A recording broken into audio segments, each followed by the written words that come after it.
So I just posted a video with two guys who are talking about jobs, employment, quiet quitting, and why don't we just do something about it? And you can tell in the video the visceral appeal of this guy. And one of the things I said on that video was that the system simply won't allow it. And I wanted to elaborate on that. Here's why the system will never allow us to go outside and change anything.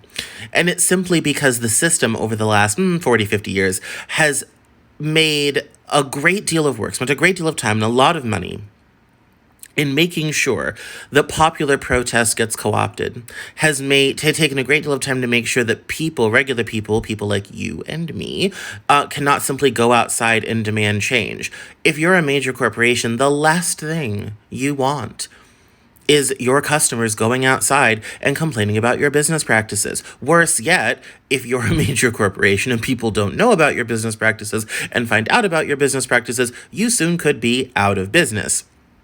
So, how, if you're a major corporation, are you going to prevent this from happening to you? Well, here's how you do it. You make protest basically impossible. Let's look at both sides of this argument. You have the January 6th problem, you have the BLM protests. I get this a lot from my readers on the left and the right who think that they're equivocal things. They're not, and they're about separate issues, and that would be a separate video. But here's the most important part. People are going to jail, people are getting prosecuted, and nothing has changed.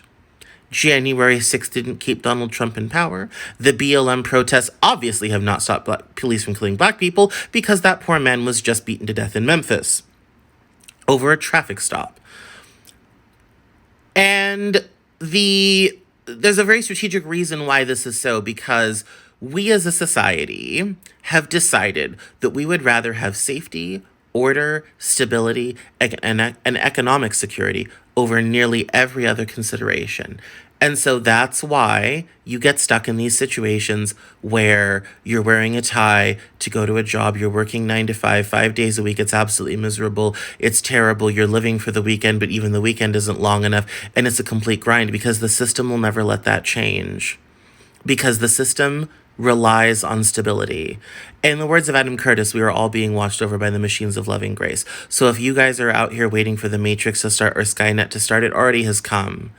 Only instead of it being scary robots in a movie, it's the major shareholders of every major American corporation all over the world.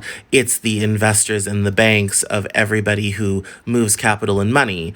That's how we the people became we the corporation. Ironically, the title of the essay in my first book, What the Hell is Going On? Anyway,